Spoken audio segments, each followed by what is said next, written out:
So what's up everyone? So ngayon nandito ako sa sala. And the bad news is may chicken pox ako. Tingnan yung mukha ko. I have a chicken pox. Sobrang pangit ko na. Dito pa.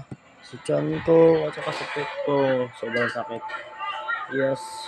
So guys, please i-pray niyo ako. Lumahil na ako. Okay. So manonood muna ako ng MGS guys. Stay safe here guys ha. So ngayon nandito na ako sa kwarto. Matutulog na ako. Kasi sobrang kate na guys. Pipigilan ko lang yung kate. So, grabe. Sobrang kate talaga.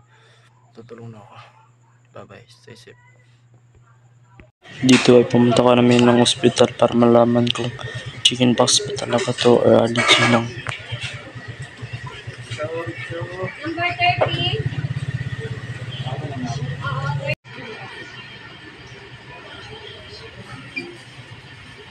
Dito pinapasok na kami dahil kami nadadaw ang sunod.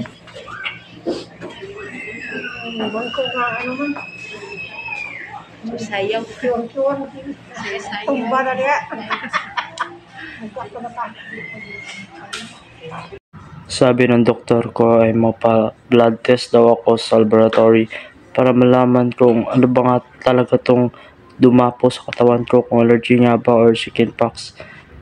At wala tayong video kaya ito na lang tong picture na kung ano tong ginawa sa akin sa laboratory.